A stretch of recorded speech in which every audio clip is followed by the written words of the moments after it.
Good evening, everyone. I hope you enjoyed your Monday. We did. We got a seeding in out in the field and irrigation on. And as soon as I finish up tonight, I got to get out and turn that irrigation off. I actually texted my wife and said, "Remind me to turn the irrigation off." And she said, "Remind me to turn the dishwasher on." So, anyway, I got to make sure I remember that. So, all right, let's go ahead and get to tonight's question. So tonight's question is from Rachel. She asks, record keeping and communication between staff and management. We've been trialing Ag Squared. What do you use that works effectively? All right. Management, record keeping, communication, huge. Three huge key things on the farm. And, one of the things that we did was we actually spent a lot of time, a lot of resources in reading about management, just general business management. Because as a farm, you're a business, and you have to, manage like a business. And I think a huge myth out there is that running a farm, managing people is hard. And yeah, it can be hard. But if you get the right systems, the right setup in place, and the right people on the bus, and then in the right seats, it can really go seamless. So on our farm, we really struggled with our transplant production until we found the right person to put in the right seat on our bus and moved them into that. They completely managed that. Once a month or so, we'd go over what needed to be seeded. But for most part, she knew every single week, the lettuce needs to be seeded, the spinach needs seeded. Every 2 weeks, the brassicas need seeded, that sort of thing. Every 3 to 4 weeks in the summer, we were doing squash. And all we would have to do is just open up the doors into the transplant house, back up the transplanter, and unload the crop. I would walk through about once a week, every 10 days, and just check on stuff. But it was a relatively seamless process because we put the systems in place to make it such. And we were in communication every day. It wasn't every day. I mean, she would show up for the morning meeting, and usually it was just like, how's things in the transplant house? And it was okay, all good. When we had like aphids or something like that, then we'd obviously have to address it. But having those sub-managers in your operation are the key for that success there too. So let's jump over to the board because I think I'm kind of getting ahead of myself. Yeah, there you can see it.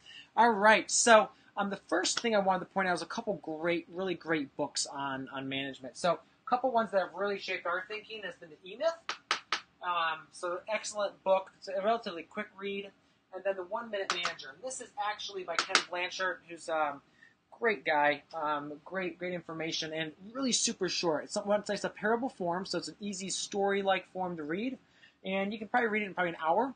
But it's basically brings out a couple key points about what management is like and what it needs to be like, and it really helps. So the big thing, obviously, in many of these books is division of labor. And you're like, well, I didn't know that. Well, so for us on our farm was really setting up people in sub-roles on our farm. What I mean by that is, so I kind of managed the farm, and then we had a transplant manager, we had a wash and shed and harvest manager, we had a market manager, and then we had someone on the farm that all they did was field cultivation and a lot of our tillage and stuff. So obviously we were a little larger size, we were able to do that, but putting those people in those roles, and so they were responsible for those certain aspects. And then, they reported back to me with what they were working on. And at the end of the week, I obviously was going through our master planning sheet and knowing what approximately needed done. But those guys, kind of were going through their sub sheets that were printed off that master sheet and just focusing and going off that. So, and then from that too, so let's say they were told, all right, so I need to chisel plow or till this section. All right, so then that would go to SOP. So an SOP told them how they were going to do that on the farm. So an SOP would say, all right, if we're getting ready for a block of regular crops, you're going to spread, 4 loads of compost. You're going to spread 800 pounds of chicken compost. You're going to, chisel plow, rototill, and then form up beds. So that was all in the SOP, so they knew how to do that, knew what to do at what stage. And we built SOPs for a lot of the different processes on our farm. So we had SOPs for even the truck leaving for farmers market. We had SOPs for Monday morning. So, Monday morning for us on the farm, because we had markets on Saturday, we took Sunday off. Monday morning was like everyone was kind of getting back up into the thing, how the farm was going. So, on Monday mornings, I would usually take about an hour in the morning, first thing to just plan my day and kind of plan any major project I knew we had going on. And then that morning was for me about 8 o'clock or so. I'd go out and then do a field walk. And so I walked every single field, and I would obviously be walking on Thursday or Friday, just to kind of know what was going on for the weekend. But then Monday I was doing an in-depth field walk, and sometimes I'll take our field manager with us. This was just about, knowing what's ready for the week, what we need to do, any big weed issues, any pest issues we needed to work on. And so during that Monday morning walk and that thing, so I didn't have to think about what the crew was doing. The crew knew that, all right, on Monday morning we make up all the trays for seating, and on Monday morning we wash all the bins, and on Monday morning we weigh the cooler and go through stuff and toss out anything that's bad. And on Monday morning we cultivate. So our field guy, you get on a tractor at 7 a.m. I may not get off till 10 or 11. For cultivation for the beginning of the week, if obviously it wasn't raining. And then we also would have a rain backup plan too. So we had a Monday morning if it rains plan. And what that means is on Monday morning if it rains, you would prune all the tomatoes, you would pick the tomatoes, and there was a few other jobs we would do. There'd be some cleaning in the shop or some sort of thing, or some maintenance and that sort of thing. So getting those systems in place allowed me to not have to think as much. And you may think, well, you want to be thinking as a farmer. There's plenty to think about as a farmer. So for me, it was more of what can I get off my plate and have the other people on our team thinking. And then part of this is also empowering them as employees. So, if they came to a problem to me as the manager, my goal was to say, all right, so what would you do? How do you think we should solve this? And then try to give them all the pieces of information. And then sometimes even have them go and research this too. So I would say, well, we have flea beetles. All right, so why don't you go research this for what we need to do for that? Obviously, I knew what I was thinking we should do, but I wanted them to go and do some research on that. So they were coming up in the plan and starting to do critical thinking for themselves. Obviously, we probably had an SOP for the flea beetles, and I know we did because we actually had another SOP for us was our spray manual. And it listed all the pests we would normally have. It listed what we'd spray on them, and it listed, all the pesticide safety information as well. So, all right, we kind of then talked about the weekly meeting. Then we had the daily meeting. So as soon as everyone got there in the morning, from 7 to 7:10, we'd kind of go over what the day was about, what the big tasks were, what people were being split up for, and why we were doing certain things. So that was just get everyone on the same page for the day, and then the crews would go out too. And so our crew managers, too, might show up at like 6:45, and that way they would probably hit me and say, hey, what's going on today? And so that way they could get their trucks ready. And so by 7:05, 7:10, those trucks with the crews could be rolling out or know exactly what to do. But also, we're trying to do this daily meeting was, it was 10 minutes, but we put a lot of effort into it. So we tried to have everyone say, what went well the day before, what didn't go well the day before, what they were concerned about, any concerns, to bring those up, and that sort of thing. All right, so this is a lot of philosophy here. So then you get down into the tools. What kind of tools can we use to do record keeping, to do communication, to do management? So first thing, let's get into some communication tools. So radios for us was key. Now, I really haven't found a radio that I found that lasts a long time that's not several $100s. So if you have a favorite radio, shoot me an email, comment below. Would love to hear what you're using on your farm for communication. That would be key.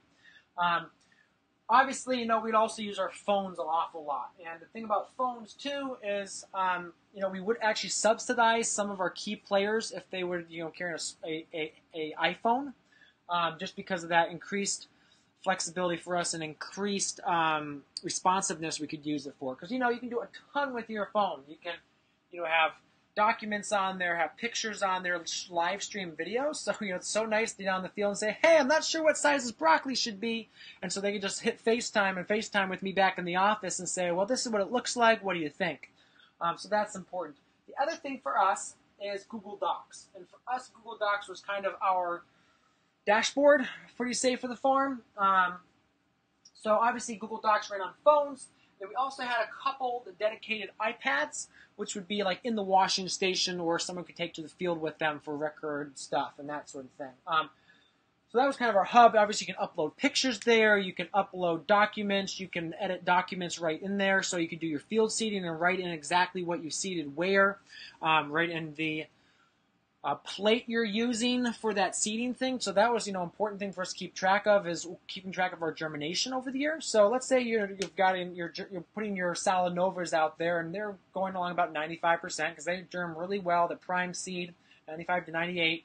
Then all of a sudden they start tapering off, but you're not watching that.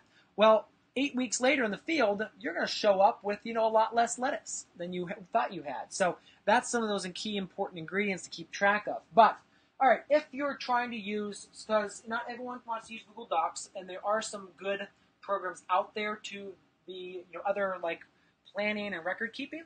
I've heard, we've used Ag Squared. It's not perfect, but I think it's a huge step in the right direction. They're working very hard on it. There's some really great other functionality that they're working on trying to improve. So we've definitely been impressed with that. Other one I've been very impressed with is Farm OS. Now that's an open source, and there is actually a so it's Farm OS, and then Farmeer is the program that actually does the hosting for you. So if you don't want to host it yourself, you can pay Farmeer. I think it's like $50 or $75 a year to do the hosting. That's super cheap. But there's some really neat functionality with here, being able to track different log types, so different equipment, being able to know where your equipment is, planning stuff in the field, that sort of thing. And then there's another, 20 or 30 different programs out there that I've seen for tracking stuff on the farm. I am on a big project with UVM for food safety, so we've looked at a lot of them. These are kind of the ones that floated to the top. There's other ones out there you can definitely go after. All ranges of pricing too, so definitely can look at those. But I've also seen a couple neat, innovative things, and some things we did with communication was we had as many whiteboards on the farm as possible, and so we would have whiteboards in the greenhouses. So if I was walking through a greenhouse and I said, oh my gosh, like that corner needs cleaned out or something needs to happen, just write it on the whiteboard. Chalkboards are a little bit easier as well. They don't seem to dry out as much and easier to clean off, but we'd have whiteboards in the office. Usually all the office walls were covered with whiteboards, and so just keep track of everything. We'd also do our financials on there too. So we actually, in our farm, were very transparent with our income for our employees. We had a whiteboard, and we just had, split up into little boxes, and we had, which market, what came in, which chef, what came in. So they just kind of knew where we were, how the farm was doing. And it was a game for them, too. A lot of them would stop by and try to see how we were doing that week. If they had a really especially busy week and send a lot to market and say, oh, awesome, we did a little extra $1,000 this week. That's great.